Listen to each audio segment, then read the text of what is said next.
Most people who worry about the water crisis in the American West think about the water itself, the shrinking reservoirs, the falling levels, the threat to the supply that sustains the cities and the farms.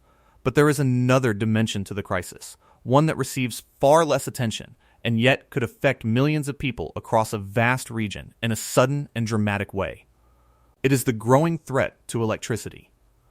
Because the great dams that hold back the water of the Colorado River are not just barriers and reservoirs.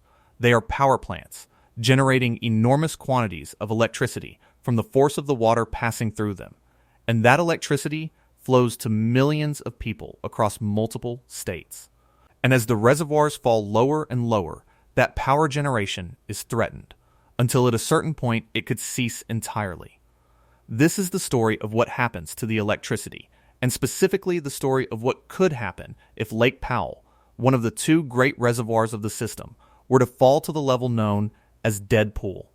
If it does, some states will lose their power first, and understanding which ones and why reveals a hidden dimension of the water crisis that could touch millions of lives.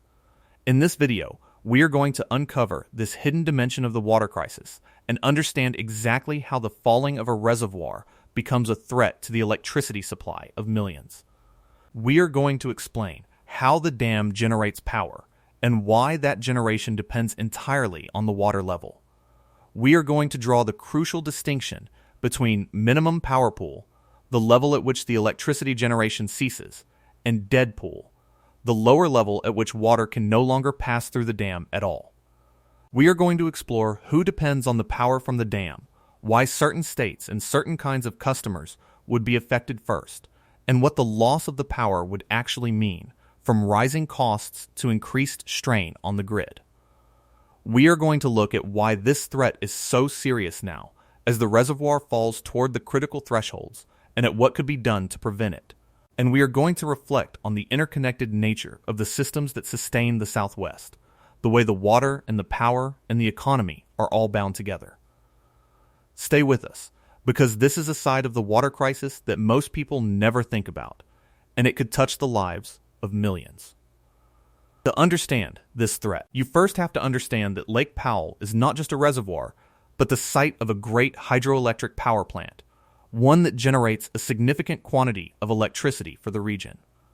The dam that creates Lake Powell, a massive structure spanning a deep canyon of the Colorado, was built not only to store water, but to generate power, using the force of the water flowing through it to spin the turbines that produce electricity.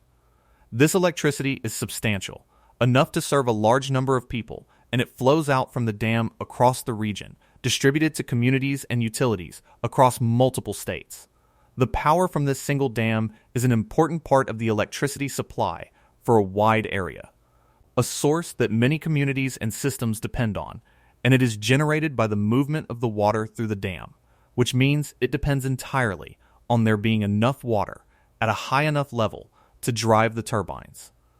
This is the crucial connection between the water and the power, and it is the key to understanding the threat. The generation of electricity at the dam depends on the water level and the reservoir being high enough to flow through the turbines with sufficient force. As the reservoir falls, the water level drops closer to the intakes that feed the turbines, and the pressure and the flow that drive the generation diminish. At a certain level, known as minimum power pool, the water becomes too low to generate electricity at all, because there is no longer enough water above the intakes to drive the turbines effectively, and below that lies dead pool, an even lower level at which the water cannot pass through the dam at all. As the reservoir falls toward these levels, the power generation is first reduced, and then, at minimum power pool, lost entirely. And this is the threat that hangs over the region as Lake Powell declines. It is important to be precise about the difference between minimum power pool and dead pool, because they represent different thresholds with different consequences. Minimum power pool is the level below which the dam can no longer generate electricity, the point at which the water is too low to drive the turbines. Dead pool is lower still, the level below which water can no longer pass through the dam's outlets at all, the point at which the reservoir becomes effectively unable to deliver water downstream. So the loss of power generation actually occurs before the reservoir reaches dead pool, at the higher level of minimum power pool. When we speak of the threat to the power, we are really speaking of the reservoir falling to minimum power pool, the level at which the electricity generation ceases, which the reservoir would reach before it fell all the way to dead pool. As the reservoir declines toward dead pool, it must pass through minimum power pool first, and it is at that point that the power is lost.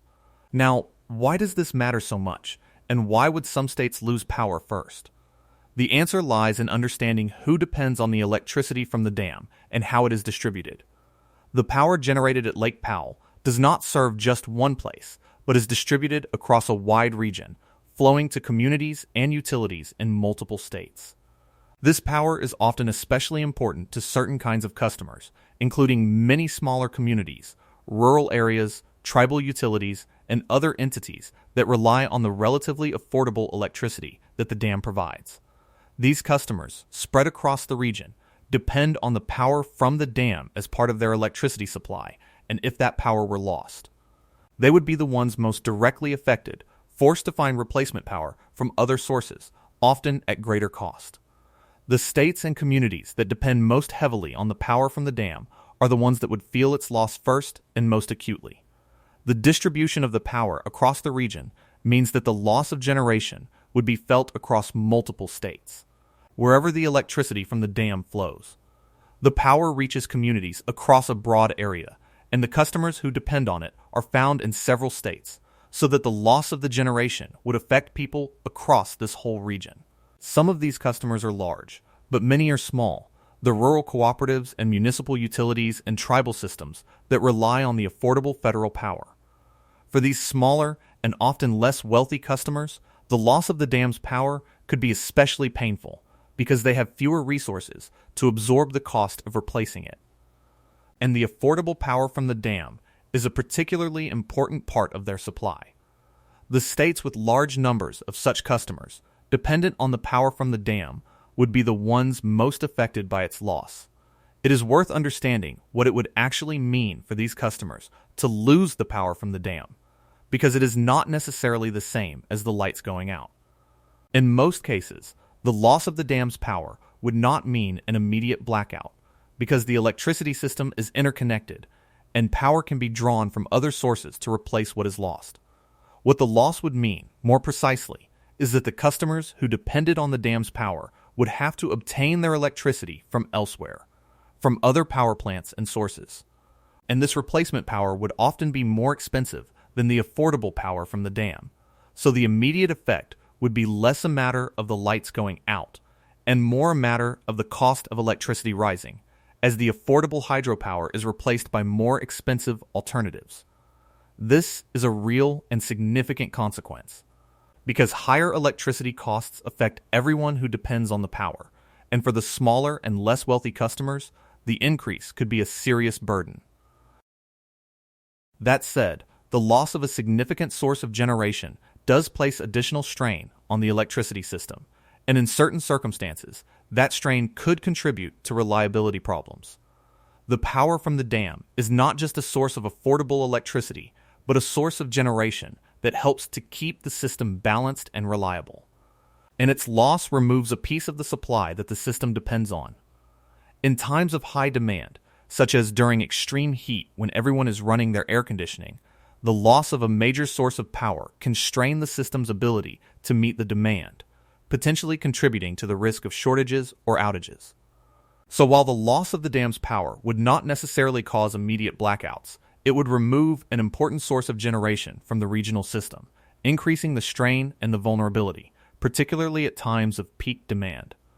The loss of the power is thus a threat both to the affordability and to the reliability of the electricity supply across the region. The reason this threat is so serious now is that Lake Powell has been falling, its level declining toward the dangerous thresholds as the crisis of the Colorado River deepens. For years, the reservoir has been dropping, drained by the persistent imbalance between the water flowing in and the water being drawn out, driven down by drought and overuse and the warming climate. As the level has fallen, it has moved closer to the minimum power pool, the point at which the power generation would cease, raising the specter of the loss of the electricity that the dam provides. The decline has brought the reservoir to levels that were once thought unlikely, close enough to the critical thresholds that the threat to the power has become a real and pressing concern rather than a distant hypothetical. The falling of Lake Powell is not just a threat to the water supply, but a threat to the power supply, and as the reservoir has approached the minimum power pool. That threat has grown more immediate. This is why the scenario of Lake Powell hitting dead pool, or more precisely falling to minimum power pool, is taken so seriously, because it is not a far-fetched possibility, but a real danger that the declining reservoir has brought closer. If the reservoir were to fall to the minimum power pool, the power generation would cease, and the customers who depend on it would face the loss of the affordable hydropower, the rise in their electricity costs, and the increased strain on the regional system. The states and communities that depend on the power would be affected, and the loss would ripple through the electricity supply of a wide region. This is the hidden dimension of the water crisis. The way that the falling reservoirs threaten not just the water, but the power, and the way that the decline of a single reservoir could affect the electricity supply of millions of people across multiple states. To appreciate the full significance of this, it helps to understand the scale of the power involved and the number of people affected. The electricity generated at the dam is substantial, enough to serve a large population, and the customers who depend on it are numerous, spread across the region. This is not a minor or a localized concern, but a major dimension of the water crisis, one that could affect the electricity supply and the electricity costs of millions of people. The hidden connection between the water and the power means that the crisis of the Colorado River is also, potentially, an energy crisis, one that could unfold if the reservoir falls to the critical level. The threat to the power also illustrates the interconnected nature of the systems that sustain the modern Southwest. The way that the water and the power and the economy are all bound together and all dependent on the health of the great reservoirs. The dams were built to provide multiple benefits: water storage and power generation and flood control, and these benefits are intertwined, all flowing from the same reservoirs and all threatened by their decline. This interconnection means that the crisis is not a single problem, but a web of related problems, and the threat to the power is one strand of that web, a reminder that the decline of the reservoir has consequences that reach across many dimensions of life in the region. It is worth understanding why the smaller and less wealthy customers would be hit hardest, because it reveals something important about how the burden of the loss would be distributed. The power from the dam is federal power, generated at a public facility and sold at rates that reflect the low cost of hydroelectric generation. And it has traditionally been made available in a way that gives priority to certain kinds of customers, including public and cooperative utilities, rural systems, and tribal entities. These customers, many of them serving smaller populations in less wealthy areas, have come to depend on the affordable federal hydropower as a significant part of their supply, precisely because it is inexpensive and helps them keep their rates down for the people they serve. When that power is lost, these customers must replace it with electricity purchased from other sources, and because they lack the resources and the market power of the larger utilities, the replacement can be especially costly and difficult for them. So the loss of the power would fall hardest on exactly those customers least able to absorb it: the rural cooperatives and the small municipal systems and the tribal utilities, and through them on the people they serve, many of whom are already among the more economically vulnerable in the region. This is a dimension of the crisis that is easy to overlook. The way that the loss of the affordable power would deepen the disadvantage of those already disadvantaged. There is also a technical dimension to how the power fails as the reservoir drops, which helps explain why the generation is threatened well before the water runs out entirely. As the level of the reservoir falls, the water above the intakes that feed the turbines grows shallower, and the pressure driving the water through the turbines diminishes. This reduces the efficiency and the output of the generation, so that even before the power is lost entirely, the amount of electricity the dam can produce declines as the reservoir falls. At lower levels, there is also the risk of problems with the machinery, as the changing conditions can affect the operation of the turbines.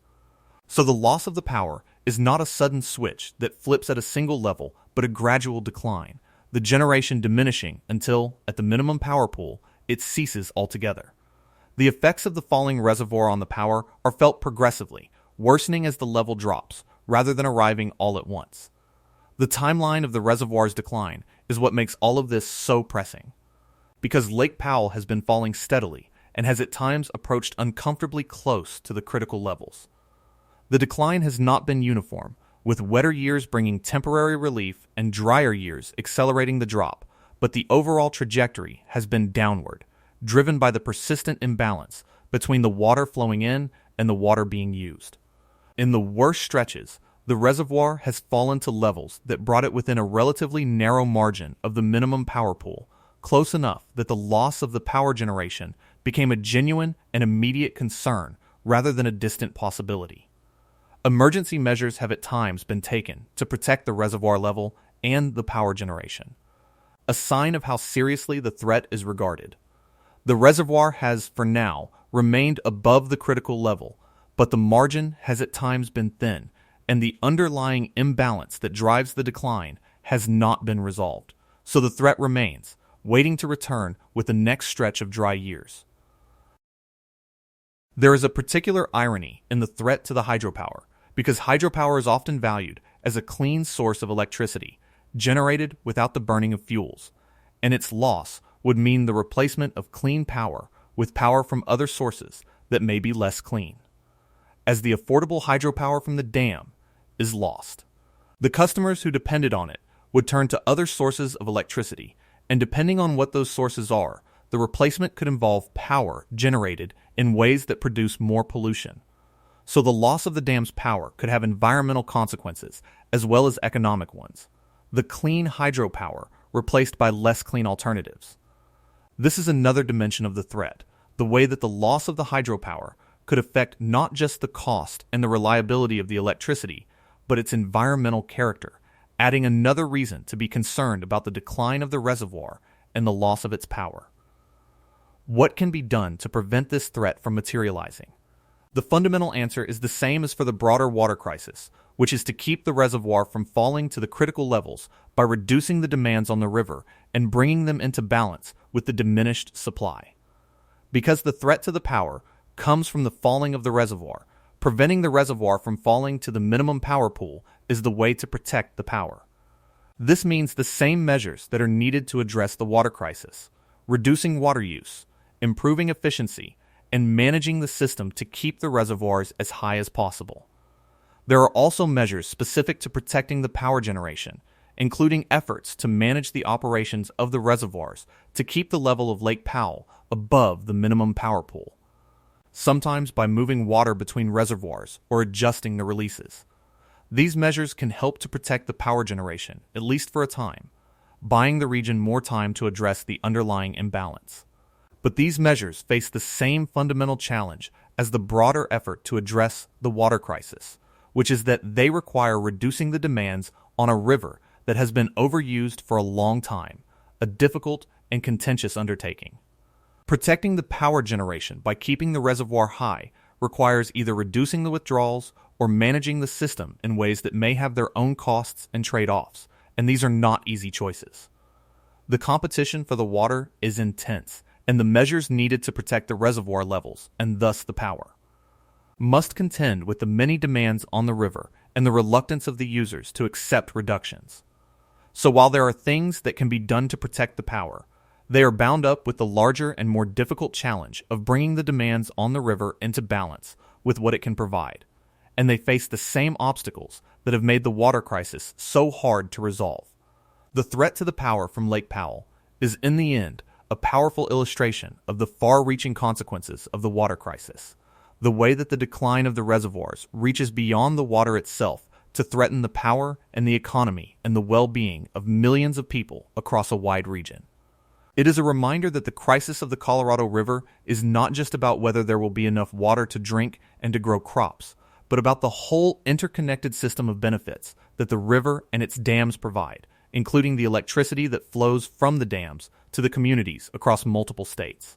The falling of Lake Powell toward the minimum power pool is a threat to that electricity, a threat that could affect the cost and the reliability and the character of the power supply for a great many people, and it is a dimension of the crisis that deserves far more attention than it typically receives.